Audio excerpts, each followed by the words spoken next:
വയനാട് പയ്യാമ്പള്ളിയിൽ വനവാസി യുവാവിനെ വലിച്ചിഴച്ച സംഭവത്തിൽ കാർ കണ്ടെത്തി.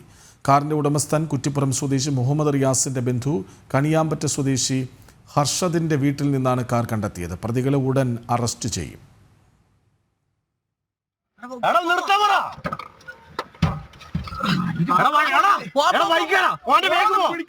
കഴിഞ്ഞ ദിവസമാണ് വനവാസി യുവാവായ മാദനെ 4 പേരടങ്ങുന്ന സംഘം കാറിൽ വലിച്ചിഴച്ചത്.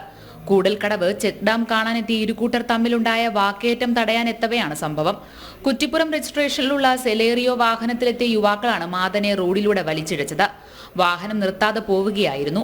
പിന്നീട് നടത്തിയ അന്വേഷണത്തിലാണ് കുറ്റിപ്പുറം സ്വദേശി മുഹമ്മദ് റിയാസിന്റെ പേരിലുള്ള KL 57H8733 എന്ന വാഹനത്തിലെത്തിയ ആളുകളാണ് കൃത്യം നടത്തിയതെന്ന് മനസ്സിലായത്. തുടർന്ന് നടത്തിയ അന്വേഷണത്തിൽ ഇയാളുടെ ബന്ധുവായ വയനാട് കണിയാമ്പറ്റ സ്വദേശി ഹർഷിദിന്റെ വീട്ടിൽ നിന്നും കാർ കണ്ടെത്തിയത്. പ്രതികളെ തിരിച്ചറിഞ്ഞെങ്കിലും ആരെയും കണ്ടെത്താനായില്ല. പ്രതികളെക്കുറിച്ച് കൃത്യമായ വിവരങ്ങൾ ലഭിച്ചിട്ടുണ്ടെന്നും ഉടൻ തന്നെ പിടികൂടാനാകുമെന്നും പോലീസ് പറഞ്ഞു.